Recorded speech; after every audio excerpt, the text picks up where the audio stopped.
ಪ್ರಣಯ ಭಂಗಿಗಳು ಭಾಗ 1. ಇಷ್ಟದೇವೆ, ನಾನು ಮತ್ತೆ ಬಹುತೇಕ ಜನ ತಿಳ್ಕೊಳ್ಳೋದಕ್ಕೆ ಕಾತುರದಿಂದ ಕಾಯ್ತಾ ಇರುವಂತಹ ಒಂದು ವಿಷಯದ ಬಗ್ಗೆ ನಿಮ್ಮಿಂದ ಕೇಳಿ ತಿಳ್ಕೋಬೇಕು.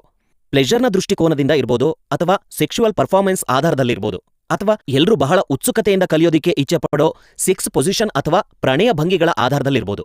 ಮಹಿಳೆ ಮತ್ತೆ ಪುರುಷ ಇಬ್ರಿಗೂ ಒಂದೇ ರೀತಿಯಲ್ಲಿ ಅತ್ಯಧಿಕ ಉತ್ಸಾಹ ಮತ್ತೆ ಸುಖ ಕೊಡುವಂತಹ ಮಿಲನ ಕ್ರಿಯೆ ಯಾವುದು? ಮಿಲನಕ್ರಿಯೆಯ ಆನಂದವನ್ನು ಸವಿಯುವುದು ಪುರುಷ ಮತ್ತು ಮಹಿಳೆಯರಿಬ್ಬರ ಪ್ರಾಕೃತಿಕ ಹಕ್ಕು. ಇಲ್ಲಿ ಒಂದು ವಿಷಯವನ್ನ ಸ್ಪಷ್ಟವಾಗಿ ಹೇಳಿಬಿಡುತ್ತೇನೆ ಕೇಳು. ಸಂಗಾತಿಗಳಿಬ್ಬರೂ ತಮ್ಮ ಶಾರೀರಿಕ ಮತ್ತು ಮಾನಸಿಕ ಆರೋಗ್ಯವನ್ನು ಕಾಪಾಡಿಕೊಳ್ಳದೇ ಇದ್ದಾಗ ಕಾಮಸೂತ್ರದಲ್ಲಿ ನೀಡಿರುವ ಈ ಪ್ರಣಯದ ಆಸನಗಳು ಅಥವಾ ಸೆಕ್ಸ್ ಪೊಸಿಷನ್ಸ್ಗಳನ್ನ ಪ್ರಯತ್ನಿಸುವುದು ವ್ಯರ್ಥವಾಗುತ್ತದೆ. ಆದ್ದರಿಂದ ಈ ಆಸನಗಳ ಸಂಪೂರ್ಣ ಆನಂದ ಪಡೆಯಬೇಕಾದರೆ ಮೊದಲು ಸ್ತ್ರೀ ಪುರುಷರಿಬ್ಬರೂ ತಮ್ಮ ಸಂಗಾತಿಗಳ ಬಗ್ಗೆ ಗೌರವ, ಪ್ರೀತಿ ಮತ್ತು ವಿನಮ್ರ ಭಾವವನ್ನ ಬೆಳೆಸಿಕೊಳ್ಳಬೇಕು. ಮಹರ್ಷಿ ವಾತ್ಸಾಯನರ ಕಾಮಸೂತ್ರದಲ್ಲಿ ಈ ರೀತಿಯ ಒಟ್ಟು 18 ಆಸನಗಳನ್ನು ವಿವರಿಸಿದ್ದಾರೆ. ಅವುಗಳಲ್ಲಿ ಅತ್ಯಂತ ಸಮರ್ಪಕ ಮತ್ತು ಹಿತಕರ ಆಸನಗಳನ್ನು ನಾನು ಒಟ್ಟು 2 ಭಾಗಗಳಲ್ಲಿ ಡಿವೈಡ್ ಮಾಡಿ ನಿನಗೆ ತಿಳಿಸಿಕೊಡುತ್ತೇನೆ ಕೇಳು. ಮೊಟ್ಟಮೊದಲು ನಿನಗೆ ಮಿಷನರಿ ಪೊಸಿಷನ್ ಬಗ್ಗೆ ಹೇಳುತ್ತೇನೆ. ಹಾ, ಇದ್ರ ಬಗ್ಗೆ ನಾನು ಕೇಳಿದ್ದೀನಿ. ಇದು ತುಂಬಾ ಕಾಮನ್ ಆಸನ ಅಂತ ಹೇಳ್ತಾರೆ. ಆದ್ರೆ ಈ ಆಸನದಲ್ಲಿ ಸೆಕ್ಸ್ ಮಾಡೋದ್ರಿಂದ ಏನ್ ಲಾಭ ಆಗುತ್ತೆ? ಮಿಷನರಿ ಪೊಸಿಷನ್ನಲ್ಲಿ ಮ್ಯಾನ್ ಆನ್ ಟಾಪ್, ಪುರುಷ ಮೇಲಿರುತ್ತಾನೆ, ಸ್ತ್ರೀ ಆತನ ಕೆಳಗೆ ಬರುವಂತೆ ಮಲಗಿರುತ್ತಾಳೆ. ಆ ಆಸನದಲ್ಲಿ ಸ್ತ್ರೀ ತನ್ನ ಕಾಲುಗಳನ್ನು ಅಗಲಿಸಿ ಕೆಳಗೆ ಮಲಗಿದ್ದರೆ ಪುರುಷ ತನ್ನ ಮೊಣಕಾಲಿನ ಬಲದ ಮೇಲೆ ಕುಳಿತುಕೊಳ್ಳುತ್ತಾನೆ. ಇಲ್ಲಿ ಸೆಕ್ಸ್ ಅಂದ್ರೆ ಮಿಲನ ಪ್ರಕ್ರಿಯೆಯನ್ನು ಸುಲಭಗೊಳಿಸುವುದಕ್ಕಾಗಿ ಪುರುಷ ತನ್ನ ಸಂಗಾತಿಯ ಕಾಲುಗಳನ್ನು ಎತ್ತಿ ತನ್ನ ಭುಜದ ಮೇಲೆ ಆಸರೆಯಲ್ಲಿ ನಿಲ್ಲಿಸಬೇಕು. ಈ ಪೊಸಿಷನ್ನ ಅತ್ಯಂತ ದೊಡ್ಡ ಪ್ರಯೋಜನ ಏನೆಂದರೆ ಇದರಲ್ಲಿ ಸ್ತ್ರೀ ಮತ್ತು ಪುರುಷರಿಬ್ಬರೂ ಒಬ್ಬರಿಗೊಬ್ಬರು ಮುಖ ಹಾಕಿರುತ್ತಾರೆ. ಇದರಿಂದ ತಮ್ಮ ಸಂಗಾತಿಗಳ ಮುಖದಲ್ಲಿರುವ ಭಾವನೆಗಳು ಮತ್ತು ಅವರ ಸುಖದ ಅನುಭೂತಿಗಳನ್ನು ಅರ್ಥಮಾಡಿಕೊಳ್ಳಲು ಸಾಧ್ಯವಾಗುತ್ತದೆ. ಇಬ್ಬರು ಕಣ್ಣಲ್ಲಿ ಕಣ್ಣಿಟ್ಟು ನೋಡುತ್ತಾ ಒಂದೇ ಸಮಯದಲ್ಲಿ ಕ್ಲೈಮ್ಯಾಕ್ಸ್ ಅಂದರೆ ಲೈಂಗಿಕ ಕ್ರಿಯೆಯ ಚರಮಸೀಮೆಯನ್ನು ತಲುಪಲು ಈ ಆಸನ ಸಹಕರಿಸುತ್ತದೆ. ಈ ಆಸನದಲ್ಲಿ ಹಲವು ಲಾಭಗಳೂ ಇವೆ. ಯಾವುದೆಲ್ಲ ಅಂತ ಹೇಳ್ತೀನಿ ಕೇಳು. ಇಬ್ಬರು ಸಂಗಾತಿಗಳು ಪರಸ್ಪರ ಮುಖ ನೋಡಿಕೊಳ್ಳಲು ಸಾಧ್ಯವಾಗುತ್ತದೆ. ಮಹಿಳೆಯರು ಈ ಆಸನದಲ್ಲಿ ತಮ್ಮ ಸೊಂಟ ಮತ್ತು ಪೃಷ್ಠಗಳನ್ನು ಸಮರ್ಪಕವಾಗಿ ಬಳಸಿಕೊಳ್ಳಲು ಸಾಧ್ಯವಾಗುತ್ತದೆ. ಈ ಆಸನದಲ್ಲಿ ಎರಡೂ ದೇಹಗಳು ಅತ್ಯಂತ ನಿಕಟವಾಗಿ ಒಂದಾಗುತ್ತವೆ. ಇದರಿಂದಾಗಿ ಫೋರ್ಪ್ಲೇಯಲ್ಲಿ ಕೂಡ ಜೋಡಿಗಳಿಗೆ ಆನಂದ ಸಿಗುತ್ತದೆ. ಮಹಿಳೆಯರಿಗಂತೂ ಈ ಸೆಕ್ಸ್ ಪೊಸಿಷನ್ ತುಂಬಾ ಕಂಫರ್ಟಬಲ್ ಆಗಿರುತ್ತದೆ. ಜೋಡಿಗಳ ಮಧ್ಯೆ ಹೈಟ್ನ ಸಮಸ್ಯೆ ಇದ್ದಾಗ ಈ ಮಿಷನರಿ ಪೊಸಿಷನ್ ಬಳಸೋದ್ರಿಂದ ಅವರಿಗೆ ಆರಾಮದಾಯಕವಾಗಿ ಪೆನೆಟ್ರೇಷನ್ ಮಾಡಲು ಸಾಧ್ಯವಾಗುತ್ತದೆ. ಈಗ ನಾನು ಹೇಳಲಿರುವ ಆಸನ ಕಾಮಸೂತ್ರದಲ್ಲೇ ಅತ್ಯಂತ ಪ್ರಸಿದ್ಧವಾಗಿರುವಂಥದ್ದು. ಇದನ್ನ 69 ಆಸನ ಅಂತ ಕರೀತಾರೆ. ಇಬ್ಬರೂ ಸಂಗಾತಿಗಳಿಗೆ ಒಟ್ಟಿಗೆ ಒಂದೇ ಸಮಯದಲ್ಲಿ ಆರ್ಗಾಸಂ ಅನುಭವ ಈ ಆಸನದಲ್ಲಿ ಸಿಗುತ್ತದೆ. ಇದೇ ಕಾರಣದಿಂದ ಕಾಮಸೂತ್ರದ ಈ ಆಸನ ವಿಶ್ವಪ್ರಸಿದ್ಧವಾಗಿದೆ. 6 ಅನ್ನುವ ಸಂಖ್ಯೆಯನ್ನು ಉಲ್ಟಾ ಮಾಡಿದ್ರೆ ಅದು 9 ಎಂದಾಗುತ್ತದೆ. ಸ್ತ್ರೀ ಪುರುಷರಿಬ್ಬರೂ ಹೀಗೆ ಉಲ್ಟಾ ಮಲಗಿ ಮಿಲನಕ್ರಿಯೆ ನಡೆಸುವ ಕಾರಣ ಈ ಆಸನಕ್ಕೆ 69 ಅನ್ನೋ ಹೆಸರು ಬಂದಿದೆ. ಅಂದಹಾಗೆ ಈ ಆಸನ ಓರಲ್ ಸೆಕ್ಸ್ಗೆ ಸಂಬಂಧಪಟ್ಟಿದೆ. ಹಾ, ಈ ಆಸನದ ಬಗ್ಗೆ ನನಗೆ ಚೆನ್ನಾಗಿ ಗೊತ್ತಾಯ್ತು ಇಷ್ಟದೇವಿ. ರಿಯಾಗೂ ಕೂಡ ಇದು ತುಂಬಾ ಇಷ್ಟ.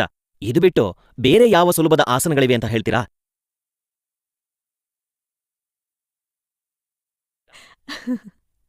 ಧ್ರುವ, ನೀನು ಬೆರಳು ಕೊಟ್ರೆ ಅಂಗೈ ನುಂಗೋ ಚಾಣಾಕ್ಷ ಅಂತ ನಂಗೆ ಗೊತ್ತು. ಸರಿ, ಕೇಳು. ಮುಂದಿನ ಆಸನ ಫೇಸ್ ಟು ಫೇಸ್ ಅಂದ್ರೆ ಮುಖಾಮುಖಿ. ಹೆಚ್ಚಿನ ಬಾರಿ ಮಿಲನಕ್ರಿಯೆಯಲ್ಲಿ ತುಂಬಾ ಶ್ರಮ ಹಾಕುವ ಕಾರಣ ಪುರುಷನಿಗೆ ಬೇಗನೆ ಸುಸ್ತಾಗುತ್ತೆ. ಅದರಿಂದಾಗಿ ಆತನಿಗೆ ತನ್ನ ಸಂಗಾತಿ ಕ್ಲೈಮ್ಯಾಕ್ಸ್ ಕಡೆಗೆ ಗಮನ ಕೊಡಲು ಆಗೋದಿಲ್ಲ. ಆದ್ರೆ ಈ ಫೇಸ್ ಟು ಫೇಸ್ ಆಸನದಲ್ಲಿ ಇಬ್ಬರಿಗೂ ಸಮಾನ ರೂಪದಲ್ಲಿ ತೃಪ್ತಿ ಸಿಗುತ್ತೆ. ಇದನ್ನು ನೀವು ಕೂತ್ಕೊಂಡು, ನಿಂತ್ಕೊಂಡು, ಮಲ್ಕೊಂಡು ಅಥವಾ ಮೊಣಕಾಲಿನ ಆಧಾರದಲ್ಲಿ ಕೂತ್ಕೊಂಡು ಕೂಡ ಮಾಡಬಹುದು. ಈ ಆಸನದಲ್ಲಿ ಸಂಗಾತಿಗಳಿಬ್ಬರೂ ಪರಸ್ಪರ ಎದುರುಬದುರಾಗಿ ಮುಖಕ್ಕೆ ಮುಖ ತಾಕುವಂತೆ ಇದ್ದುಕೊಂಡು ಸೆಕ್ಸ್ ಮಾಡುತ್ತಾರೆ. ಈ ಆಸನದ ಉಪಯೋಗ ಏನು ಅಂತ ನೋಡೋದಾದ್ರೆ, ಈ ಆಸನದ ಹೆಸರೇ ಹೇಳುವ ಹಾಗೆ ಮಿಲನಕ್ರಿಯೆ ನಡೆಸುವಾಗ ಸಂಗಾತಿಗಳಿಬ್ಬರ ಮುಖವು ಎದುರುಬದುರಾಗಿ ತುಂಬಾ ಹತ್ತಿರದಲ್ಲಿರುತ್ತೆ. ಇದರಿಂದಾಗಿ ಇಬ್ಬರೂ ತಮ್ಮ ಸಂಗಾತಿಗಳ ಭಾವನೆಗಳನ್ನು ತಿಳ್ಕೋಬಹುದು. ತನ್ನ ಸಂಗಾತಿ ಯಾವ ರೀತಿ ಖುಷಿಯ ಅನುಭವ ಪಡಿತಾ ಇದ್ದಾನೋ ಅದೇ ರೀತಿ ತಾನೂ ಖುಷಿಪಡಲು ಪ್ರಯತ್ನಿಸುತ್ತಾರೆ. ಈ ಆಸನದಲ್ಲಿ ಇಬ್ಬರು ಪರಸ್ಪರ ಎದುರುಬದುರಾಗಿರುತ್ತಾರೆ. ಹೀಗಾಗಿ ಇಬ್ಬರಿಗೂ ಸಮಾನ ರೀತಿಯಲ್ಲಿ ಫೋರ್ಪ್ಲೇ ಮಾಡುವ ಅವಕಾಶ ಸಿಗುತ್ತೆ. ಈ ಭಂಗಿಯಲ್ಲಿ ಇಬ್ಬರಿಗೂ ತಮ್ಮ ಪಾರ್ಟ್ನರ್ ಮುಖ ಕಾಣಿಸುತ್ತೆ ಮತ್ತು ಅವರ ಸನ್ನೆಗಳನ್ನು ಅರ್ಥ ಮಾಡಿಕೊಂಡು ಅದರಂತೆ ಮಾಡಲು ಸಾಧ್ಯವಾಗುತ್ತೆ. ವಾವ್, ಇದೇನೋ ಸ್ವಲ್ಪ ಹೊಸದಾಗಿದೆ. ಈ ಆಸನದ ಬಗ್ಗೆ ನನಗೆ ನಿಜವಾಗ್ಲೂ ಗೊತ್ತಿರಲಿಲ್ಲ. ಸರಿ, ಈಗ ಇಬ್ರು ಸಂಗಾತಿಗಳಿಗೂ ಏಕಪ್ರಕಾರವಾಗಿ ಒಂದೇ ಸಮಯದಲ್ಲಿ ಖುಷಿ ಕೊಡುವಂತಹ ಬೇರೆ ಆಸನಗಳಿದ್ರೆ ಅವುಗಳ ಬಗ್ಗೆ ಹೇಳಿ ತಿಳ್ಕೊತೀನಿ. ನೀನು ಸ್ಪೂನಿಂಗ್ ಅನ್ನೋ ಶಬ್ದ ಖಂಡಿತ ಕೇಳಿರ್ತೀಯ ಅಲ್ವಾ? ಇದು ಕಡ್ಲಿಂಗ್ ಅನ್ನೋ ಶಬ್ದದ ಸೆಕ್ಷುವಲ್ ವರ್ಷನ್. ನೀನು ತುಂಬಾ ಸಲ ನಿನ್ನ ಪಾರ್ಟ್ನರ್ನ ಹಿಂದಿನಿಂದ ಹಗ್ ಮಾಡಿ ಅವರಿಗೆ ಸರ್ಪ್ರೈಸ್ ಕೊಟ್ಟಿರಬಹುದು. ಇದನ್ನೇ ಇಬ್ರು ಪಾರ್ಟ್ನರ್ಸ್ ಮಲಗಿಕೊಂಡು ಮಾಡಿದ್ರೆ ಅದನ್ನೇ ಸ್ಪೂನಿಂಗ್ ಪೊಸಿಷನ್ ಅಂತ ಕರೀತಾರೆ. ಈ ಆಸನದಲ್ಲಿ ಯೋನಿ ಪ್ರವೇಶ ಹಿಂದಿನಿಂದ ಆಗತ್ತೆ. ಈ ಆಸನದಲ್ಲಿ ಇಬ್ಬರಿಗೂ ಪಾರ್ಟ್ನರ್ಸ್ಗಳ 2 ಶರೀರಗಳು ಕೂಡ ತುಂಬಾ ಹತ್ತಿರದಲ್ಲಿ ಅಂಟಿಕೊಂಡಂತೆ ಇರುತ್ತವೆ. ಇದರಲ್ಲಿ ಯೋನಿ ಪ್ರವೇಶದ ಮೂಲಕ ನಿಮಗೆ ಅತ್ಯುನ್ನತ ಆನಂದ ಸಿಗುವುದರ ಜೊತೆಗೆ ನಿಮ್ಮ ಸಂಗಾತಿಯ ಜೊತೆ ಮಾನಸಿಕವಾಗಿಯೂ ಮಿಳಿತವಾಗುವುದಕ್ಕೆ ಈ ಆಸನ ಸಹಾಯ ಮಾಡುತ್ತೆ. ಸಂಗಾತಿಗಳಿಬ್ಬರೂ ಪರಸ್ಪರ ತಮ್ಮ ಉಸಿರಾಟದ ಲಯ, ಹೃದಯದ ಬಡಿತಗಳನ್ನು ಫೀಲ್ ಮಾಡೋದಕ್ಕೆ ಈ ಆಸನ ನೆರವಾಗುತ್ತೆ. ಇದೊಂದು ಸೆಕ್ಶುವಲ್ ಎಕ್ಸ್ಪೀರಿಯನ್ಸ್ ಮಾಡಿಸುವ ಆಸನವಾಗಿರುವುದರ ಜೊತೆಗೆ ಮಹಿಳೆಯರಿಗೆ ಇದೊಂದು ಇಮೋಷನಲ್, ಸ್ಪಿರಿಚುವಲ್ ಮತ್ತು ರೊಮ್ಯಾಂಟಿಕ್ ಅನುಭವ ಮಾಡಿಸುವ ಆಸನವಾಗಿಯೂ ಪ್ರಸಿದ್ಧವಾಗಿದೆ. ಈ ಆಸನಗಳ ಪ್ರಯೋಜನಗಳ ಬಗ್ಗೆ ನೋಡೋದಾದ್ರೆ, ಈ ಸೆಕ್ಸ್ ಪೊಸಿಷನ್ ಇಮೋಷನಲ್ ಕನೆಕ್ಷನ್ಗಾಗಿ ಬಹಳ ಪ್ರಸಿದ್ಧವಾಗಿದೆ. ಗರ್ಭವತಿ ಮಹಿಳೆಯರು ಈ ಆಸನದ ಮೂಲಕ ಸೇಫ್ ಸೆಕ್ಸ್ ಮಾಡಲು ಸಾಧ್ಯವಾಗುತ್ತದೆ. ಈ ಆಸನದಲ್ಲಿ ಮಹಿಳೆಯರಿಗೆ ಯಾವುದೇ ರೀತಿಯಲ್ಲೂ ನೋವಾಗುವುದಿಲ್ಲ. ಚರಮಸುಖ ಅಂದರೆ ಕ್ಲೈಮ್ಯಾಕ್ಸ್ಗೆ ತಲುಪಿ ಆರ್ಗ್ಯಾಸಂನ ಆನಂದ ಅನುಭವಿಸೋಕೆ ಈ ಆಸನ ಅತ್ಯಂತ ಸೂಕ್ತ ಎಂದು ಪರಿಗಣಿಸಲಾಗಿದೆ. Love making truly is an art. ನನಗೆ ಈ ಕಲೆನ ಕಲಿಬೇಕು ಅನ್ನೋ ಮನ್ಸಾಗಿದೆ. ಇಷ್ಟದೇವಿ, ನನಗೆ ಇದ್ರ ಬಗ್ಗೆ ಮತ್ತಷ್ಟು ಜ್ಞಾನ ನೀಡಿ. ಮನುಕುಲಕ್ಕೆ ಇಷ್ಟೆಲ್ಲ ಉಪಕಾರ ಮಾಡಿರೋ ಮಹರ್ಷಿ ವಾತ್ಸಾಯನರ ಕಾಮಸೂತ್ರ ನಿಜಕ್ಕೂ ಒಂದು ಅದ್ಭುತ ಕೊಡುಗೆ. ಇನ್ನೊಂದು ಅತ್ಯಂತ ಆನಂದದಾಯಕ ಆಸನವಿದೆ. ಅದರ ಹೆಸರು ಕ್ರಿಸ್ ಕ್ರಾಸ್ ಆಸನ ಅಂತ. ಈ ಪೊಸಿಷನ್ನಲ್ಲಿ ಮಿಲನ ಕ್ರಿಯೆ ನಡೆಸುವಾಗ ಶರೀರದ ಮೇಲೆ ಹೆಚ್ಚಿನ ಭಾರ ಬೀಳುವುದಿಲ್ಲ. ಈ ಆಸನದಲ್ಲಿ ಮಹಿಳಾ ಸಂಗಾತಿ ಕೆಳಗಿರ್ತಾಳೆ. ಪುರುಷ ಸಂಗಾತಿ ಮಹಿಳೆಯ ಕಾಲುಗಳ ಮಧ್ಯೆಯಿಂದ ತನ್ನ ಕಾಲುಗಳನ್ನ ಪೋಣಿಸಿ ಕತ್ತರಿಯಂತಹ ಆಕಾರದಲ್ಲಿ ಸೆಕ್ಸ್ ಮಾಡ್ತಾನೆ. ಅಂದ್ರೆ ಮೇಲ್ ಪಾರ್ಟ್ನರ್ ತನ್ನ ಲೆಗ್ ಕ್ರಾಸ್ ಮಾಡಿ ಕುಳಿತುಕೊಳ್ತಾನೆ. ಆಮೇಲೆ ಮಹಿಳೆ ಒಂದು ವಿಶಿಷ್ಟ ವಿಧಾನದಲ್ಲಿ ಅವನ ತೊಡೆಯ ಮಧ್ಯ ತನ್ನ ಕಾಲು ತೂರುವಂತೆ ಅವನ ಮಡಿಲಲ್ಲಿ ಕೂತು ತನ್ನ ಕೈಗಳನ್ನು ಆತನ ಕತ್ತಿನ ಸುತ್ತ ಬಳಸಿ ಬ್ಯಾಲೆನ್ಸ್ ಮಾಡಿ ಮಿಲನಕ್ರಿಯೆ ನಡೆಸುತ್ತಾಳೆ. ಈ ಆಸನದಲ್ಲಿ ಕೆಲವೊಂದು ವಿಶಿಷ್ಟ ಲಾಭಗಳಿವೆ. ಈ ಆಸನದಲ್ಲಿ ಇಬ್ಬರು ಪಾರ್ಟ್ನರ್ಸ್ ಪರಸ್ಪರ ಎದುರುಬದುರಾಗಿರುತ್ತಾರೆ. ಇದರಿಂದ ಅವರಿಬ್ಬರು ಮತ್ತೊಬ್ಬರನ್ನು ಬಹಳ ಸುಲಭವಾಗಿ ಅರೌಸ್ ಮಾಡಲು ಸಾಧ್ಯವಾಗುತ್ತದೆ. ಇದು ಒಂದು ಅತ್ಯಂತ ಪ್ಲೆಜರಬಲ್ ಪೊಸಿಷನ್. ಇದು ಮುಖ್ಯವಾಗಿ ಪುರುಷರಿಗೆ ಅತ್ಯಂತ ಉತ್ಕೃಷ್ಟ ಮಟ್ಟದ ಸೆಕ್ಶುವಲ್ ಪ್ಲೆಜರ್ ನೀಡುತ್ತೆ. ಇದು ಶಾರೀರಿಕ ಶಕ್ತಿಯನ್ನು ವೃದ್ಧಿಸಿಕೊಳ್ಳುವುದಕ್ಕೂ ಪ್ರಯೋಜನಕಾರಿಯಾದ ಆಸನ. ಯಾಕಂದ್ರೆ ಈ ಆಸನ ಮಾಡುವುದರಿಂದ ಇಬ್ಬರು ಸಂಗಾತಿಗಳ ಕಾಲುಗಳ ಮಸಲ್ಸ್ ಶಕ್ತಿಶಾಲಿಯಾಗುತ್ತವೆ. ಎಂಥ ಆಶ್ಚರ್ಯ ಇದು! ಇಂಥ ಸೈಂಟಿಫಿಕ್, ಬಯಾಲಜಿಕಲ್ ಮತ್ತೆ ಸೆಕ್ಶುವಲ್ ಜ್ಞಾನವನ್ನ ಸಾವಿರಾರು ವರ್ಷಗಳ ಹಿಂದೆಯೇ ಭಾರತದ ಮಹರ್ಷಿಯೊಬ್ರು ತಮ್ಮ ಗ್ರಂಥದಲ್ಲಿ ಬರ್ದಿರ್ತಾರೆ ಅನ್ನೋದನ್ನ ಯಾರೂ ಊಹಿಸ್ಕೊಳ್ಳೋದಿಕ್ಕೂ ಸಾಧ್ಯ ಇಲ್ಲ ಅಲ್ವಾ? ಇವತ್ತು ಎಲ್ರೂ ಕಾಮಸೂತ್ರದಿಂದ ಪ್ರೇರೇಪಣೆ ಪಡೆದು ಸೆಕ್ಶುವಲ್ ಲೈಫ್ ಬಗ್ಗೆ ಹೊಸ ಹೊಸ ವಿಷಯಗಳನ್ನ ಅಧ್ಯಯನ ಮಾಡ್ತಾ ಇದ್ದಾರೆ. ಆದ್ರೆ ಇಷ್ಟು ಮಾಡರ್ನ್ ಅಪ್ಲಿಕೇಬಲ್ ಸೈನ್ಸ್ ಸಾವಿರಾರು ವರ್ಷಗಳ ಹಿಂದಿನಿಂದಲೂ ನಮ್ಮ ಭಾರತದ ನೆಲದಲ್ಲಿತ್ತು ಅನ್ನೋದನ್ನ ನಂಬೋದಿಕ್ಕೆ ಕಷ್ಟ ಆಗ್ತಿದೆ. ಭಾರತೀಯ ಜ್ಞಾನ ಪರಂಪರೆಗೆ ನಮೋ ನಮಃ. ಧ್ರುವನಿಗೆ ನಿಜಕ್ಕೂ ಅಚ್ಚರಿಯಾಗಿತ್ತು. ಆಗ್ಲೇಬೇಕು ಬಿಡಿ. ಅವನ ಮನಸ್ಸಿನಲ್ಲಿ ಕಾಮಸೂತ್ರದ ಕುರಿತಾದ ಯಾವ ಭ್ರಮೆ ಇತ್ತೋ ಅವೆಲ್ಲ ಈ ದಿನ ಚೂರ್ಚೂರಾಗೋಯ್ತು. ಅದ್ರ ಜೊತೆಗೆ ಅವನಿಗೆ ತನ್ನ ಸೆಕ್ಶುವಲ್ ಹೆಲ್ತ್ ಮತ್ತೆ ಪ್ಲೆಜರ್ ಪಡೆಯೋದಿಕ್ಕೆ ಬೇಕಾಗುವಂತಹ ಪೊಸಿಷನ್ಗಳ ಬಗ್ಗೆ ಸ್ವತಃ ಮಹರ್ಷಿ ವಾತ್ಸಾಯನರಿಂದಲೇ ಮಾಹಿತಿ ಸಿಗ್ತಾ ಇತ್ತು. ಮುಂದೇನಾಗುತ್ತೆ ನೀವೇ ಕೇಳಿ. ಪ್ರಣಯ ಭಂಗಿಗಳು ಭಾಗ 2. ಧ್ರುವ ಇಷ್ಟದೇವಿಯ ಬಳಿ ಏನನ್ನೋ ಕೇಳೋದಿಕ್ ಹೊರಟವನು ಅರ್ಧದಲ್ಲೇ ಮೌನವಾದ. ಅವನಿಗೆ ಮುಂದಿನ ಪ್ರಶ್ನೆ ಕೇಳೋದಿಕ್ಕೆ ಒಂಥರ ಮುಜುಗರವಾಗ್ತಾ ಇತ್ತು. ಲೆಟಿಂಗ್ ಮೈ ಇಮ್ಯಾಜಿನೇಷನ್ ರನ್ ವೈಲ್ಡ್. ಆದ್ರೆ ಇಷ್ಟದೇವಿ, ಇಬ್ರು ಪಾರ್ಟ್ನರ್ಗಳಿಗೂ ಸಮಾನ ಸುಖ ಸಿಗುವಂತಹ, ನಿಂತ್ಕೊಂಡು ಮಾಡುವಂತಹ ಯಾವ್ದಾದ್ರೂ ಆಸನ ಇದೆಯಾ? ನೀನ್ ಹೇಳ್ತಾ ಇರೋದು ಸ್ಟ್ಯಾಂಡಿಂಗ್ ಪೊಸಿಷನ್ ಬಗ್ಗೆ ಅಲ್ವಾ ಧ್ರುವ? ಒಂದು ವಿಷಯ ನೆನ್ಪಿಟ್ಕೋ. ಇಲ್ಲಿ ಪ್ರಶ್ನೆ ಕೇಳ್ದೇ ಇದ್ರೆ ಯಾವ್ದೇ ಉತ್ತರ ಸಿಗೋದಿಲ್ಲ. There is nothing like a wrong question. ಈ ಆಸನವನ್ನ ಸಂಗಾತಿಗಳಿಬ್ಬರು ಬೆಡ್ರೂಮ್ನಿಂದ ಹೊರಗಿರುವಾಗ, ಅಂದ್ರೆ ಮಿಲನ ಕ್ರಿಯೆಗೆ ಯಾವುದೇ ಸೂಕ್ತ ವ್ಯವಸ್ಥೆ ಇಲ್ಲದೇ ಇರುವ ಸಂದರ್ಭದಲ್ಲಿ ಬಳಸ್ತಾರೆ. ಅಲ್ಲದೆ ಬಟ್ಟೆ ಹಾಕಿಕೊಂಡಿದ್ದಾಗಲೇ ಮೈಥುನದ ಸುಖ ಬಯಸುವ ಜೋಡಿಯು ಇದೇ ಆಸನವನ್ನ ಪ್ರಿಫರ್ ಮಾಡುತ್ತೆ. ಈ ಆಸನದಲ್ಲಿ ಸೆಕ್ಸ್ ಮಾಡುವಾಗ ಸಂಗಾತಿಗಳಿಬ್ಬರೂ ಒಬ್ಬರಿಗೊಬ್ಬರು ಎದುರುಬದುರಾಗಿ ನಿಂತುಕೊಂಡು ರತಿಸುಖ ಪಡೆಯುತ್ತಾರೆ. ನಿಂತು ಮಾಡುವ ಮತ್ತೊಂದು ಆಸನವಿದೆ. ಇದರಲ್ಲಿ ಮಹಿಳಾ ಸಂಗಾತಿ ಪುರುಷ ಸಂಗಾತಿ ಭುಜದ ಮೇಲೆ 2 ಕೈಗಳನ್ನು ಬಳಸಿ ಆಸರೆ ಪಡೆದುಕೊಂಡು ಅವನ ಸೊಂಟದ ಮೇಲೆ ಕುಳಿತುಕೊಳ್ಳುತ್ತಾಳೆ. ಕುಳಿತುಕೊಳ್ಳುವಾಗ ತನ್ನ ಕಾಲುಗಳನ್ನು ಬಳಸಿ ಅವನ ಹಿಂಭಾಗವನ್ನು ಲಾಕ್ ಮಾಡುತ್ತಾಳೆ. ಆಗ ಪುರುಷ ಅದೇ ಸ್ಥಿತಿಯಲ್ಲಿ ಯೋನಿ ಪ್ರವೇಶ ಮಾಡುತ್ತಾನೆ. ಈ ರೀತಿಯ ಸ್ಟ್ಯಾಂಡಿಂಗ್ ಸೆಕ್ಸ್ ಪೊಸಿಷನ್ನಲ್ಲಿ ಹಲವು ರೀತಿಯ ಉಪಯೋಗಗಳಿವೆ. ಈ ಆಸನಗಳು ತುಂಬಾ ಆರಾಮದಾಯಕವಾಗಿರುತ್ತವೆ. ಯಾಕಂದ್ರೆ ಇದರಲ್ಲಿ ಪುರುಷ ಸಂಗಾತಿ ತನ್ನ ಮಹಿಳಾ ಸಂಗಾತಿಯ ಭಾರವನ್ನು ಗೋಡೆಯ ಮೇಲೆ ಹಾಕಿ ಅದರ ಆಧಾರದಲ್ಲಿ ಯೋನಿ ಪ್ರವೇಶ ಮಾಡಬಹುದು. ಈ ರೀತಿಯ ಆಸನಗಳಲ್ಲಿ ಮಹಿಳಾ ಸಂಗಾತಿಗೆ ಒಂದು ವಿಶಿಷ್ಟ ರೀತಿಯ ಸುಖ ಸಿಗುತ್ತದೆ. ಈ ಆಸನದಲ್ಲಿ ಮಹಿಳೆಯ ಜಿ ಸ್ಪಾಟ್ ಅನ್ನು ಸಂಪೂರ್ಣವಾಗಿ ಟಚ್ ಮಾಡಬಹುದು ಮತ್ತು ಇದರಿಂದಾಗಿ ಆ ಸೆಕ್ಸ್ನ ಇಂಟೆನ್ಸಿಟಿ ಹೆಚ್ಚಾಗುತ್ತದೆ. ಈ ಪೊಸಿಷನ್ ಓರಲ್ ಸೆಕ್ಸ್ ಮಾಡುವುದಕ್ಕೆ ಸಹಾಯಕವಾಗಿರುತ್ತದೆ. ಈ ಭಂಗಿಯಲ್ಲಿ ಮಹಿಳೆಯ ಕಾಲು ಗೋಡೆಯ ಮೇಲೆ ಆನಿಸಿ ಅದರ ಆಧಾರದಲ್ಲಿ ನಿಂತಿರುತ್ತದೆ. ಇದರಿಂದಾಗಿ ಪುರುಷನಿಗೆ ಯೋನಿ ಪ್ರವೇಶ ಮತ್ತು ಚಲನೆ ಅತ್ಯಂತ ಸುಲಭವಾಗುತ್ತದೆ. ಈ ರೀತಿಯ ಕೆಲವು ಆಸನಗಳಲ್ಲಿ ಮಹಿಳೆಯ ಸಂಪೂರ್ಣ ಭಾರ ಪುರುಷನ ಮೇಲೆ ಬೀಳುತ್ತದೆ. ಇದನ್ನು ತಪ್ಪಿಸಲು ಮಹಿಳೆ ಯಾವುದಾದರೂ ಟೇಬಲ್ ಮೇಲೆ ಕುಳಿತುಕೊಳ್ಳಬಹುದು. ಇದರಿಂದ ಈ ಸೆಕ್ಸ್ ಪ್ರಕ್ರಿಯೆಯಲ್ಲಿ ಪುರುಷನಿಗೆ ತುಂಬಾ ಬೇಗ ಸುಸ್ತಾಗುವ ಸಂಭವನೀಯ ತಪ್ಪಿ ಇಬ್ಬರಿಗೂ ಸುಖದ ಅನುಭವವಾಗುತ್ತದೆ. ಇದನ್ನ ನಾನು ಖಂಡಿತ ಟ್ರೈ ಮಾಡ್ತೀನಿ. ನನ್ಗನ್ಸತ್ತೆ ನನ್ನ ಸೆಕ್ಸ್ ಲೈಫ್ನಲ್ಲಿ ಈ ರೀತಿಯ ವೆರೈಟಿಗಳ ಕೊರತೆ ಇತ್ತು ಅಂತ.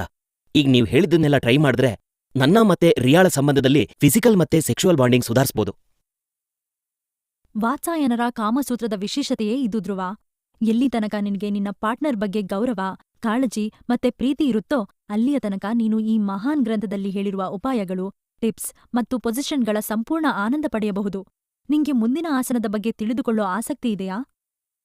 ನಾನೀಗ ಹೇಳ್ತಿರೋ ಆಸನ ತುಂಬಾ ಸ್ಪೆಷಲ್.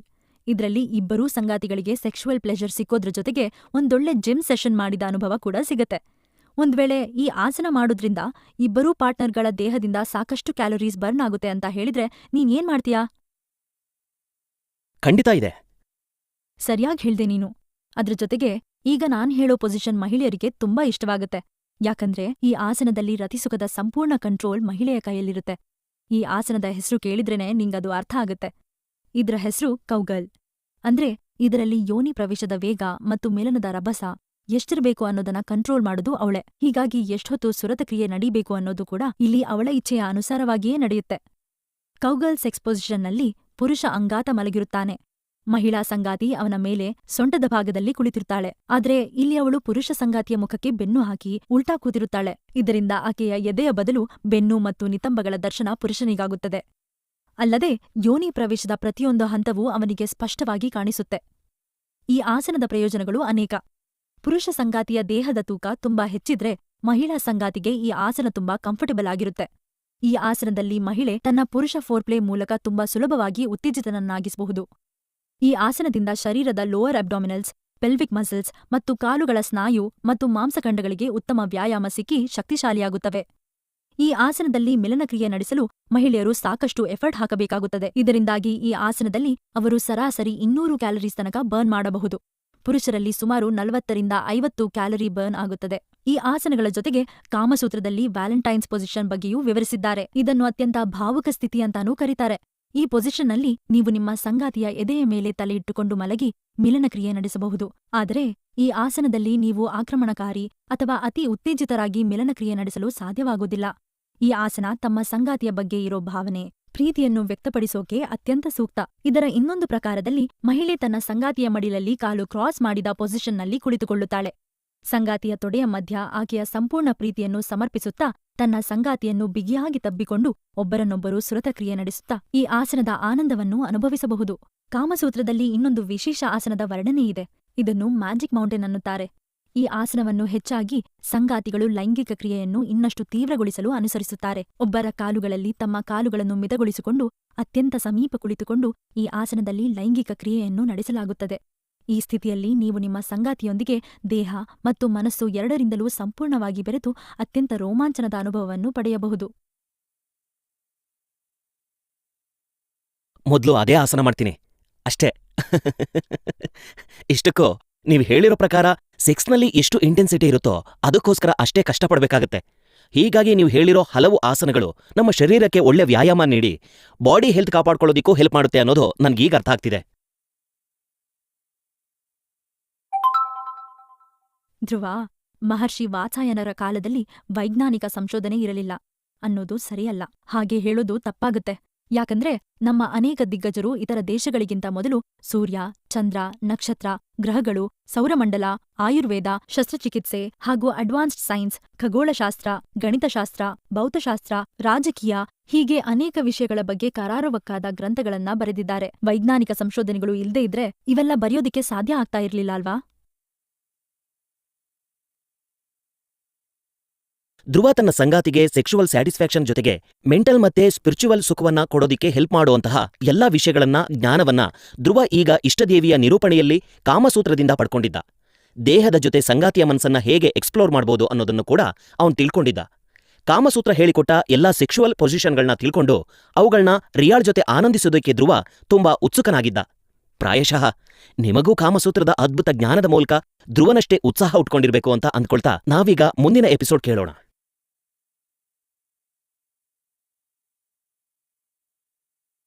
ವಾತ್ಸಾಯನ, ಕಾಮಸೂತ್ರದ ಸೂತ್ರಧಾರ. ಬ್ರಹ್ಮಚಾರಿ ಮತ್ತು ಸನ್ಯಾಸಿಯಾಗಿದ್ದ ಮಹರ್ಷಿ ವಾತ್ಸಾಯನರಿಗೆ ಕಾಮಕಲೆಯ ವಿಷಯಗಳ ಮೇಲೆ ಆಳವಾದ ಜ್ಞಾನ ಇತ್ತು. ಅವರು ಕಾಮಸೂತ್ರ ಬರೆಯುವ ವೇಳೆ ಆಗಿನ ಕಾಲದಲ್ಲಿ ಸಾಮಾನ್ಯವಾಗಿದ್ದ ವೇಶ್ಯಾಗೃಹಗಳಿಗೆ ಹೋಗಿ ಅಲ್ಲಿ ವಿವಿಧ ಲೈಂಗಿಕ ಆಸನಗಳು ಮತ್ತು ಅದನ್ನು ಪ್ರಯೋಗಿಸುವ ಸುರತ ಜೋಡಿಯ ಅನುಭವಗಳನ್ನು ಕೇಳಿ ವಿಶ್ಲೇಷಿಸಿ ಅದನ್ನು ಗ್ರಂಥರೂಪದಲ್ಲಿ ಬರೆದಿದ್ದಾರೆ ಅಂತಾನೂ ಹೇಳಲಾಗುತ್ತದೆ. ಲೈಂಗಿಕತೆಯಂತಹ ವೈಯಕ್ತಿಕ ವಿಷಯಕ್ಕೆ ಅವರು ಅನೇಕ ಹೊಸ ಮತ್ತು ಸುಂದರ ಆಯಾಮಗಳನ್ನು ನೀಡಿದ್ದಾರೆ. ವಾತ್ಸಾಯನರು ಬನಾರಸ್ನಲ್ಲಿ ದೀರ್ಘಕಾಲ ವಾಸಿಸುತ್ತಿದ್ದರು ಎಂದು ಹೇಳಲಾಗುತ್ತದೆ. ಅವರು ಅತಿದೊಡ್ಡ ಜ್ಞಾನಿಗಳು, ತಾತ್ವಿಕರು ಮತ್ತು 4 ವೇದಗಳನ್ನು ಬಲ್ಲ ಪಂಡಿತರೂ ಆಗಿದ್ದರು. ಲೈಂಗಿಕ ವಿಷಯಗಳ ಕುರಿತು, ಇಚ್ಛೆಗಳ ಕುರಿತು ಮುಕ್ತವಾಗಿ ಚರ್ಚೆ ಮಾಡಬೇಕು ಅನ್ನೋದು ಅವರ ಅಭಿಪ್ರಾಯವಾಗಿತ್ತು. ಲೈಂಗಿಕ ವಿಷಯಗಳನ್ನು ಯಾವುದೇ ಕಾರಣಕ್ಕೂ ನಿರ್ಲಕ್ಷಿಸಬಾರದು ಅನ್ನೋದೇ ಅವರ ಪ್ರತಿಪಾದನೆಯಾಗಿತ್ತು. ಅದಕ್ಕೋಸ್ಕರವೇ ಅವರು ಕಾಮಸೂತ್ರವನ್ನು ರಚಿಸಿದರು. ಈ ಗ್ರಂಥದ ಮೂಲಕ ಜನರು ಉತ್ತಮ ಜ್ಞಾನ ಪಡೆಯಬೇಕು ಅನ್ನುವ ಅಭಿಲಾಷೆ ಅವರದಾಗಿತ್ತು. ಹಾಗ್ನೋಡಿದ್ರೆ ಕಾಮಸೂತ್ರದ ವ್ಯಾಪ್ತಿ ತುಂಬಾ ವಿಶಾಲವಾಗಿದೆ. ಅದೇ ದೃಷ್ಟಿಕೋನದಲ್ಲಿ ನೋಡಿದ್ರೆ ಇದು ಮಾನವ ಜೀವನದ ಅತ್ಯಂತ ಆನಂದದಾಯಕ ವಿಷಯಗಳ ಸಂಕಲನ ಅಂತಾನೂ ಹೇಳಬಹುದು. ಈ ಗ್ರಂಥದಲ್ಲಿ ಕೇವಲ ಲೈಂಗಿಕ ಸಮ್ಮಿಲನದ ವಿಷಯವಷ್ಟೇ ಅಲ್ಲದೆ ಆರೋಗ್ಯಪೂರ್ಣ ಲೈಂಗಿಕ ಜೀವನಕ್ಕೆ ಸಂಬಂಧಿಸಿದ ಹಲವು ವಿಚಾರಗಳನ್ನು ವಿವರಿಸಲಾಗಿದೆ. ಸ್ತ್ರೀಯರ ಕುರಿತು ಪುರುಷರ ವರ್ತನೆ ಹೇಗಿರಬೇಕು, ಸಮಾಜದಲ್ಲಿ ಸ್ತ್ರೀಗೆ ಯಾವ ರೀತಿಯ ಗೌರವ ನೀಡಬೇಕು, ದಂಪತಿಗಳ ನಡುವಿನ ಮನಸ್ತಾಪಗಳನ್ನು ಪರಿಹರಿಸುವ ಮಾರ್ಗಗಳು, ದೈಹಿಕ ಮತ್ತು ಮಾನಸಿಕ ಆರೋಗ್ಯ, ಸ್ವಚ್ಛತೆ ಅಂದರೆ ಪರ್ಸನಲ್ ಹೈಜೀನ್ ಕುರಿತಾಗಿಯೂ ಬರೆಯಲಾಗಿದೆ. ಕಾಮಸೂತ್ರದ ಮೂಲಭಾಷೆ ಸಂಸ್ಕೃತ. ಇದರ ಅನುವಾದ ನೋಡುವುದಾದರೆ ಕಾಮದ ಪುಸ್ತಕ ಅಥವಾ ಕಾಮದ ಸಿದ್ಧಾಂತ ಅನ್ನುವ ಅರ್ಥ ಬರುತ್ತದೆ. ಇದಕ್ಕೆ ಅನುಸಾರವಾಗಿ ನೋಡೋದಾದ್ರೆ ನಮ್ಮ ಜೀವನದಲ್ಲಿ ಕಾಮದ ಉದ್ದೇಶವೇನು, ಅದರ ಮಹತ್ವವೇನು ಎಂಬ ಪ್ರಶ್ನೆ ಹುಟ್ಟಿಕೊಳ್ಳುತ್ತೆ. ಲೈಂಗಿಕತೆಯನ್ನು ಕನ್ನಡದಲ್ಲಿ ಕಾಮ ಎಂಬ ಪದದಿಂದ ಕರೆಯುತ್ತೇವೆ. ಕಾಮ ಮಾನವ ಜೀವನದ ಸೃಷ್ಟಿಕ್ರಿಯೆಯ ಒಂದು ಪ್ರಮುಖ ಭಾಗ. ಮಾನವರಲ್ಲಿ ಮಾತ್ರ ಇದು ದೈಹಿಕ ಮತ್ತು ಭಾವನಾತ್ಮಕ ಆನಂದದ ಪ್ರಕ್ರಿಯೆಯಾಗಿ ಗುರುತಿಸಿಕೊಂಡಿದೆ. ಹಾಗೆ ನೋಡಿದ್ರೆ ಭಾರತೀಯ ಸಂಸ್ಕೃತಿ 4 ವಿಷಯಗಳ ಮೇಲೆ ವಿಶೇಷ ಒತ್ತು ನೀಡುತ್ತೆ. ಆ 4 ವಿಷಯಗಳು ಯಾವುದು ಇಷ್ಟದೇವಿ? ಮೊದಲನೆಯದು ಕಾಮ. ಇದು ನಮ್ಮ ಜೀವನದ ಅವಿಭಾಜ್ಯ ಅಂಶ. ಇದಕ್ಕೆ ಹೆಚ್ಚಿನ ಪ್ರಾಧಾನ್ಯತೆ ಇದೆ. ಒಬ್ಬ ವ್ಯಕ್ತಿಗೆ ದೈಹಿಕ ಮತ್ತು ಭಾವನಾತ್ಮಕ ಆನಂದವನ್ನು ಹೊಂದಲು ಕಾಮ ಸಹಾಯ ಮಾಡುತ್ತೆ. ಎರಡನೆಯದು ಅರ್ಥ. ಇದು ಅನುಭವ, ಸಾಮರ್ಥ್ಯ, ದೈಹಿಕ ಸಂಪತ್ತು, ಸೌಂದರ್ಯ ಮತ್ತು ಶಕ್ತಿಯನ್ನು ಹೊಂದಲು ಅತ್ಯಂತ ಮುಖ್ಯವಾಗುತ್ತದೆ. ಮೂರನೆಯದು ಧರ್ಮ. ಧರ್ಮವೆಂದರೆ ನೈತಿಕತೆ. ಇದನ್ನು ನಮ್ಮ ಜೀವನದಲ್ಲಿ ಅಳವಡಿಸಿಕೊಳ್ಳುವುದು ತುಂಬಾ ಅಗತ್ಯ. ನಾಲ್ಕನೆಯದು ಜ್ಞಾನ. ಜ್ಞಾನ ನಮಗೆ ಮೋಕ್ಷ ಮತ್ತು ಮುಕ್ತಿಯನ್ನು ಸಾಧಿಸಲು ಇರುವ ಮಾರ್ಗ. ಈ ಎಲ್ಲಾ ಗುಣಗಳು ಒಬ್ಬ ವ್ಯಕ್ತಿಯ ಜೀವನವನ್ನು ಸರಿಯಾದ ದಾರಿಯಲ್ಲಿ ಸಾಗುವಂತೆ ಮಾಡುತ್ತವೆ. ವಿಶೇಷ ಅಂದ್ರೆ ಈ 4 ವಿಷಯಗಳು ಕಾಮಸೂತ್ರದಲ್ಲಿ ಒಂದಿಲ್ಲೊಂದು ರೀತಿಯಲ್ಲಿ ಅಡಕವಾಗಿವೆ. ಕಾಮ ನಮ್ಮ ಲೈಂಗಿಕ ಜೀವನದ ಆನಂದದಲ್ಲಿ ಮುಖ್ಯ ಪಾತ್ರ ವಹಿಸುತ್ತದೆ. ಅಂತೆಯೇ ಈ ಆನಂದವನ್ನು ಸಾಧಿಸಲು ಕಾಮಸೂತ್ರ ಗ್ರಂಥ ನಮಗೆ ಸಹಾಯ ಮಾಡುತ್ತದೆ. ಹಾಗಿದ್ರೆ ಸೆಕ್ಸ್ ಬಿಟ್ಟು ಕಾಮಸೂತ್ರದಿಂದ ನಮ್ಗೆ ಬೇರೆ ಇನ್ಯಾವ ವಿಷಯಗಳ ಬಗ್ಗೆ ಜ್ಞಾನ ದೊರೆಯುತ್ತೆ? ಕಾಮಸೂತ್ರ ಗ್ರಂಥದಲ್ಲಿ ನೀಡಲಾದ ಮಾಹಿತಿಯಿಂದ ಇದು ಧಾರ್ಮಿಕ ಮತ್ತು ತಾತ್ವಿಕ ಗ್ರಂಥಗಳನ್ನು ಅನುಸರಿಸುತ್ತದೆ ಅನ್ನುವುದು ನಮಗೆ ಸ್ಪಷ್ಟವಾಗಿ ಅರ್ಥವಾಗುತ್ತದೆ. ಹೀಗಾಗಿಯೇ ಕಾಮಸೂತ್ರವನ್ನು ಒಂದು ಮಾರ್ಗದರ್ಶಿ ಪುಸ್ತಕ ಎಂದು ಪರಿಗಣಿಸಲಾಗುತ್ತದೆ. ಈ ಗ್ರಂಥವು ಧರ್ಮಶಾಸ್ತ್ರಗಳಲ್ಲಿ ಉಲ್ಲೇಖಿತವಾಗಿರುವಂತೆ ಮಾನವ ಜೀವನದಲ್ಲಿ ಸಾಧಿಸಬೇಕಾದ 4 ಗುರಿಗಳಲ್ಲಿ ಒಂದಾದ ಕಾಮವನ್ನು ಸಾಧಿಸಲು ನೆರವು ನೀಡುತ್ತೆ. ಕಾಮಸೂತ್ರ ಮಾನವರಿಗೆ ಲೈಂಗಿಕ ಆನಂದವನ್ನು ಪಡೆಯಲು ಸಹಾಯ ಮಾಡುತ್ತೆ. ಇದರಿಂದ ಪ್ರೀತಿ, ಆಸೆ, ಲೈಂಗಿಕ ತೃಪ್ತಿ ಮತ್ತು ಜೀವನೋತ್ಸಾಹದಂತಹ ಅನುಭವಗಳನ್ನು ಪಡೆಯಬಹುದು. ಕಾಮಸೂತ್ರದ ಉದ್ದೇಶ ಕೇವಲ ಲೈಂಗಿಕ ವಿಷಯಗಳ ಮಾಹಿತಿ ನೀಡುವುದಷ್ಟೇ ಅಲ್ಲ. ಬದಲಾಗಿ ಇದು ಪುರುಷ ಮತ್ತು ಸ್ತ್ರೀಯರ ನಡುವಿನ ಪರಸ್ಪರ ಸಂಬಂಧ, ದೈಹಿಕ ನಿಕಟತೆ, ನಂಬಿಕೆ ಇತ್ಯಾದಿಗಳ ಕುರಿತು ಶಿಕ್ಷಣ ನೀಡುತ್ತೆ. ಮಾನವ ಜೀವನವನ್ನು ಪ್ಲೆಜರಬಲ್ ಮತ್ತು ಪರ್ಪಸ್ಫುಲ್ ಮಾಡಬೇಕಾದರೆ ಸ್ತ್ರೀ ಪುರುಷರ ಸಮ್ಮಿಲನ ಅಗತ್ಯ. ಹೀಗಾಗಿ ಈ ಸಮ್ಮಿಲನದ ವೇಳೆ ಸ್ತ್ರೀ ಮತ್ತು ಪುರುಷರಲ್ಲಿರಬೇಕಾದ ವರ್ತನೆ ಮತ್ತು ಕಾಮಕಲೆ ಸಂಬಂಧಿ ಮಾಹಿತಿಯನ್ನು ಕಾಮಸೂತ್ರದಲ್ಲಿ ನೀಡಲಾಗಿದೆ. ಇದರಲ್ಲಿ ತುಂಬಾ ಮಾಹಿತಿ ಇದೆ. ಆದ್ರೆ ಇವತ್ತಿಗೂ ಜನರ ಮನಸ್ಸಿನಲ್ಲಿ ಕಾಮಸೂತ್ರದ ಬಗ್ಗೆ ಕೆಲವೊಂದು ತಪ್ಪು ಅಭಿಪ್ರಾಯ, ಕಲ್ಪನೆಗಳಿವೆ. ಅದ್ಯಾಕ್ಹಾಗೆ? ದುರದೃಷ್ಟವಶಾತ್ ಬಹಳಷ್ಟು ಜನರ ಮನಸ್ಸಿನಲ್ಲಿ ಕಾಮಸೂತ್ರಕ್ಕೆ ಸಂಬಂಧಿಸಿದಂತೆ ಕೆಲವರು ಇದು ವಲ್ಗರ್ ಅಥವಾ ಅಶ್ಲೀಲ ಗ್ರಂಥ ಅಂದುಕೊಂಡಿದ್ದಾರೆ. ಆದರೆ ಇದು ತಪ್ಪು. ಕಾಮಸೂತ್ರವು ಮಾನವನ ಲೈಂಗಿಕ ಜೀವನವನ್ನು ಉತ್ತಮಗೊಳಿಸುವ ಮಾರ್ಗಗಳನ್ನು ವಿವರಿಸುತ್ತದೆ. ಈ ಗ್ರಂಥಕ್ಕೆ ಸಂಬಂಧಿಸಿದ ಹಲವು ಊಹಾಪೋಹಗಳೂ ಇವೆ. ಅದರಲ್ಲಿ ಮುಖ್ಯವಾಗಿ ಕಾಮಸೂತ್ರ ಅನ್ನುವ ಗ್ರಂಥದ ಹೆಸರು ಮಾತ್ರ ಗೊತ್ತಿರುವ, ಅದರಲ್ಲಿ ಯಾವ ರೀತಿಯ ವಿಷಯಗಳ ಮಾಹಿತಿ ಇದೆ ಎಂದು ಗೊತ್ತೇ ಇಲ್ಲದ ವ್ಯಕ್ತಿಗಳ ಮನಸ್ಸಿನಲ್ಲೇ ಇದರ ತಪ್ಪು ಅಭಿಪ್ರಾಯಗಳಿರೋದು. ಅವರೆಲ್ಲ ಕಾಮಸೂತ್ರ ಕೇವಲ ಸುರತ ಕ್ರಿಯೆಯ ಆನಂದದ ಬಗ್ಗೆ ವಿವರಿಸಿದೆ ಎಂದೇ ನಂಬುತ್ತಾರೆ. ಆದರೆ ಇದು ವಾಸ್ತವವಲ್ಲ. ಕಾಮಸೂತ್ರದಲ್ಲಿ ಮಿಲನ ಕ್ರಿಯೆಯ ಆನಂದದ ಕುರಿತು ಇರುವ ಮಾಹಿತಿ ಕೇವಲ 20% ಮಾತ್ರ. ಅದರಲ್ಲೂ ಮುಖ್ಯವಾಗಿ ಲೈಂಗಿಕ ಆಸನಗಳು, ಸ್ಥಿತಿಗಳ ಕುರಿತಾಗಿ ಮಾಹಿತಿಯೆಲ್ಲವೂ ಇದೆ. ಇವೆಲ್ಲವೂ 20% ಭಾಗದಲ್ಲಿ ಬರುತ್ತದೆ. ಈ ಗ್ರಂಥದಲ್ಲಿ ಶಾರೀರಿಕ ಜ್ಞಾನದ ಬಗ್ಗೆಯೂ ಮಾಹಿತಿ ಇದೆ. ಉದಾಹರಣೆಗೆ ಹೇಳುವುದಾದರೆ ಶಿಶ್ನದ ಆಕಾರ, ಶಿಶ್ನದ ಆರೋಗ್ಯ ಮತ್ತು ಇತರ ಮಾಹಿತಿಗಳ ಲಭ್ಯವಿವೆ. ಹಾಗಾಗಿ ಇದು ಶಾರೀರಿಕ ಆರೋಗ್ಯದ ದೃಷ್ಟಿಯಿಂದಲೂ ಓದಬೇಕಾದ ಗ್ರಂಥವಾಗಿ ಪರಿಗಣಿಸಲ್ಪಟ್ಟಿದೆ. ಇನ್ನೊಂದು ತಪ್ಪು ಕಲ್ಪನೆ ಅಂದರೆ ಕಾಮಸೂತ್ರದಲ್ಲಿ ಪ್ರತಿಭಂಗಿಯನ್ನು ವಿವರಿಸುವ ಅಶ್ಲೀಲ ಚಿತ್ರಗಳೇ ಇವೆ ಎನ್ನುವುದು. ಇದು ಸತ್ಯಕ್ಕೆ ದೂರವಾದ ಮಾತು. ಯಾಕಂದರೆ ಕಾಮಸೂತ್ರದ ಮೂಲ ಗ್ರಂಥದಲ್ಲಿ ಲೈಂಗಿಕ ಸ್ಥಿತಿಯ ಚಿತ್ರಗಳೂ ಇಲ್ಲ. ಆದರೆ ಇದನ್ನು ಅನುವಾದಿಸಿ ಬೇರೆ ರೂಪದಲ್ಲಿ ಹೊರತಂದಾಗ ಅವುಗಳಲ್ಲಿ ಲೈಂಗಿಕ ಸ್ಥಿತಿಗಳನ್ನು ಚಿತ್ರಿಸುವ ಕೆಲವು ಫೋಟೋಗಳು ಅಥವಾ ಕಲೆಗಳನ್ನು ಸೇರಿಸಿರುವ ಉದಾಹರಣೆಗಳಿವೆ. ಮುಖ್ಯವಾಗಿ ಈ ರೀತಿಯ ಭಂಗಿಯ ಸಚಿತ್ರ ಕೃತಿಗಳು ಮೊದಲು ಬಂದಿದ್ದು ಯುರೋಪಿಯನ್ ರಾಷ್ಟ್ರಗಳಲ್ಲಿ. ಇಂಗ್ಲಿಷ್ಗೆ ಅನುವಾದಿಸಿದ ಆ ಕೃತಿಗಳಲ್ಲಿ ಚಿತ್ರಗಳನ್ನು ಹೇರಳವಾಗಿ ಬಳಸಲಾಗಿತ್ತು, ಆದರೆ ಅದು ಮೂಲ ಗ್ರಂಥದಲ್ಲಿ ಇಲ್ಲ. ಇನ್ನೂ ಬಹಳಷ್ಟು ಜನರ ಅಭಿಪ್ರಾಯವೇನೆಂದರೆ ಕಾಮಸೂತ್ರದ ಗ್ರಂಥದಲ್ಲಿ ನೀಡಲಾದ ಜ್ಞಾನದಿಂದ ಏನೂ ಪ್ರಯೋಜನ ಇಲ್ಲ ಅನ್ನೋದು. ಆದರೆ ಇದು ಸತ್ಯಕ್ಕೆ ದೂರವಾದ ಮಾತು. ಯಾಕಂದ್ರೆ ಮಹರ್ಷಿ ವಾತ್ಸಾಯನ ಪ್ರಾಚೀನ ಕಾಲದ ಪ್ರಮುಖ ತಾತ್ವಿಕರು ಮತ್ತು ವಿಜ್ಞಾನಿಗಳಾದವರು. ಅವರಿಗೆ ಜನರು ತಪ್ಪು ತಿಳಿದುಕೊಳ್ಳುವ ಹಾಗೆ ಅಶ್ಲೀಲ ಪುಸ್ತಕ ಅಥವಾ ಗ್ರಂಥವನ್ನು ಬರೆಯುವ ಉದ್ದೇಶವೇ ಇರಲಿಲ್ಲ. ಅವರ ಅಭಿಪ್ರಾಯದಲ್ಲಿ ಮಾನವರ ಜೀವನದಲ್ಲಿ ಲೈಂಗಿಕ ಕ್ರಿಯೆ ಸಹಜವಾಗಿ ನಡೆಯಬೇಕಾದ ಅತ್ಯಂತ ಮಹತ್ವಪೂರ್ಣ ಕ್ರಿಯೆ. ಆದರೆ ಇದರ ಸಂಪೂರ್ಣ ಮಾಹಿತಿ ಪ್ರತಿಯೊಬ್ಬ ವ್ಯಕ್ತಿಗೂ ಲಭ್ಯವಿರದ ಕಾಲಘಟ್ಟದಲ್ಲಿ ಅದನ್ನು ತಿಳಿಸಿಕೊಡುವ ಪ್ರಯತ್ನದ ಭಾಗವಾಗಿಯೇ ಅವರು ಕಾಮಸೂತ್ರದ ಗ್ರಂಥ ರಚನೆ ಮಾಡಿದ್ದು. ಜನರು ಲೈಂಗಿಕತೆಯನ್ನು ವೈಜ್ಞಾನಿಕ ದೃಷ್ಟಿಯಿಂದ ನೋಡೋದೇ ಇಲ್ಲ. ಈ ಕಾರಣಕ್ಕಾಗಿ ಅವರು ಕಾಮಪದದ ವಿಸ್ತಾರ ಮತ್ತು ವ್ಯಾಪ್ತಿಯನ್ನು ವಿವರಿಸುವ ಕಾಮಸೂತ್ರ ಗ್ರಂಥವನ್ನು ರಚಿಸಿದರು. ಈ ಗ್ರಂಥದಲ್ಲಿ ಮಾನವರು ದೈಹಿಕ ಮತ್ತು ಭಾವನಾತ್ಮಕ ಸಂತೋಷವನ್ನು ಪಡೆಯಲು ಅಗತ್ಯವಿರುವ ಎಲ್ಲಾ ಅಂಶಗಳನ್ನು ಅತ್ಯಂತ ಸವಿಸ್ತಾರವಾಗಿ ವಿವರಿಸಲಾಗಿದೆ. ಲೈಂಗಿಕ ಸಂಬಂಧ ಮಾನವ ಜೀವನದ ಅವಿಭಾಜ್ಯ ಅಂಗ. ಆದರೆ ಅನುಭವ ಮತ್ತು ಜ್ಞಾನವಿಲ್ಲದೆ ಅದರ ಸಂಪೂರ್ಣ ಆನಂದವನ್ನು ಪಡೆಯಲು ಸಾಧ್ಯವಿಲ್ಲ. ಹೀಗಾಗಿಯೇ ಅಂದಿನ ಕಾಲಘಟ್ಟದಲ್ಲಿ ಈ ಜ್ಞಾನವನ್ನು ಸಾಮಾನ್ಯರಿಗೂ ತಲುಪಿಸುವ ಭಾಗವಾಗಿ ಮಹರ್ಷಿ ವಾತ್ಸಾಯನರು ಕಾಮಸೂತ್ರ ಗ್ರಂಥ ರಚಿಸಿದರು. ಇಂದಿನ ಯುವ ಜನರೂ ಕೂಡ ಕಾಮಸೂತ್ರದಲ್ಲಿ ವಿವರಿಸುವ ಮಾಹಿತಿಯನ್ನು ಪಡೆಯಲು ಬಯಸಿದರೆ ಮೊದಲು ನಾಚಿಕೆ ಮತ್ತು ತಪ್ಪು ಕಲ್ಪನೆಗಳನ್ನು ಬಿಟ್ಟು ಕಾಮಸೂತ್ರವನ್ನು ಅಧ್ಯಯನ ಮಾಡಬೇಕು.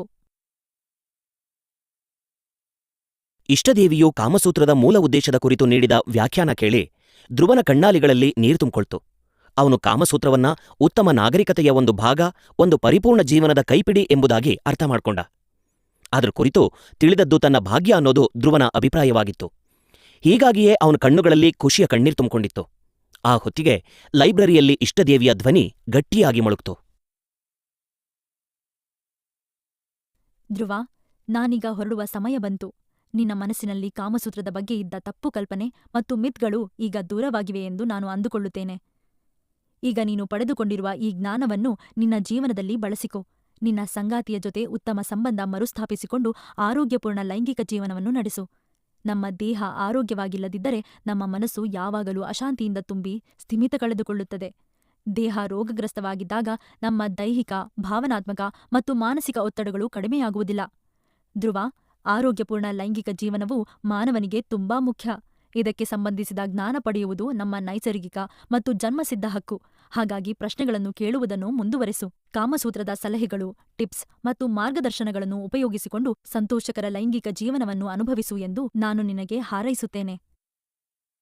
ನಿಮಗೆ ಹೇಗ್ ಧನ್ಯವಾದ ಹೇಳಬೇಕು ಅಂತ ನನಗೆ ಗೊತ್ತಾಗ್ತಿಲ್ಲ ಇಷ್ಟದೇವಿ. ನೀವು ಈಗ ನನಗೆ ಕೊಟ್ಟ ಜ್ಞಾನವನ್ನ ಪ್ರತಿಯೊಬ್ಬ ವ್ಯಕ್ತಿಯೂ ಅವಶ್ಯಕವಾಗಿ ಹೊಂದಲೇಬೇಕು. ಯಾಕೆಂದ್ರೆ ಇದು ಸಂಪೂರ್ಣ ಸಮಾಜಕ್ಕೆ ಸಂತೋಷ ನೀಡೋದಿಕ್ಕೆ ಮತ್ತೆ ಸಮಾಜದ ಖುಷಿಯ ಸಮತೋಲನ ಸಾಧಿಸೋದಿಕ್ಕೆ ಸಹಾಯ ಮಾಡುತ್ತೆ. ಕಾಮಸೂತ್ರದಲ್ಲಿ ಹೇಳ್ಕೊಟ್ಟಿರೋ 6 ಪೊಸಿಷನ್ಗಳ ಜೊತೆಗೆ ನೀಡಿರುವ ಸಾಮಾಜಿಕ ಪಾಠಗಳು ನಮಗೆ ಉತ್ತಮ ಜೀವನ ನಡೆಸೋದಿಕ್ಕೆ ಸಹಾಯ ಮಾಡುತ್ತವೆ. ಇಂಥ ಜ್ಞಾನವನ್ನ ಶತಮಾನಗಳವರೆಗೆ ಉಳಿಯುವಂತೆ ಮಾಡಿರುವ ನಿಮಗೆ ಮತ್ತೆ ಮಹರ್ಷಿ ವಾತ್ಸಾಯನರಿಗೆ ನನ್ನ ಹೃದಯಪೂರ್ವಕ ಧನ್ಯವಾದಗಳು. ಧ್ರುವ ಇಷ್ಟು ಹೇಳ್ತಿದ್ದಂತೆ ಲೈಬ್ರರಿಯಲ್ಲಿ ಮತ್ತೊಮ್ಮೆ ಜೋರಾದ ಗಾಳಿ ಬೀಸ್ತು. ಅದ್ರ ಜೊತೆಗೆ ಅಷ್ಟರವರೆಗೆ ಕೇಳಿಸ್ತಾ ಇದ್ದ ಇಷ್ಟದೇವಿಯ ಧ್ವನಿ ಮರೆಯಾಗಿ ಮತ್ತೆ ಅಲ್ಲಿ ನಿಶಬ್ದ ತುಂಬಿಕೊಳ್ತು. ತನಗೆ ಸಿಕ್ಕ ಅಪೂರ್ವ ಜ್ಞಾನಕ್ಕೆ ಖುಷಿ ಪಡ್ತಾ ಧ್ರುವ ಲೈಬ್ರರಿಯಿಂದ ಹೊರಬಂದು ಕಾರ್ ಸ್ಟಾರ್ಟ್ ಮಾಡಿ ಮನೆಗೆ ವಾಪಸ್ ಬಂದವನೇ ನೇರವಾಗಿ ರಿಯಾಳ ಬಳಿ ಹೋಗಿ ಅವಳನ್ನ ಗಟ್ಟಿಯಾಗಿ ತಪ್ಕೊಂಡ. ಅವನೀಗ ತನ್ನ ಜೀವನವನ್ನ ಹೊಸ ಉತ್ಸಾಹ ಮತ್ತೆ ಅನುಭೂತಿಯೊಂದಿಗೆ ಜೀವಿಸೋದಿಕ್ಕೆ ಸಿದ್ಧನಾಗಿ ಬಂದಿದ್ದ. ಆದ್ರೆ ಧ್ರುವನಲ್ಲಿ ಬಂದಿರುವ ಹೊಸ ಬದಲಾವಣೆ, ಮುಂದೆ ಅವಳು ಅನುಭವಿಸಲಿರುವ ರತಿಸುಖದ ಪರಾಕಾಷ್ಠೆ ಇದ್ಯಾವುದರ ಅರಿವೂ ಇಲ್ಲದ ರಿಯಾ ಧ್ರುವನನ್ನ ಸಂತೈಸತೊಡಗಿದಳು. ಆದ್ರೆ ಧ್ರುವ ಮಾತ್ರ ಮುಂದಾಗುವುದನ್ನ ಊಹಿಸಿಕೊಂಡು ತುಂಟನಗೆ ಬೀರ್ತಾ ಇದ್ದ.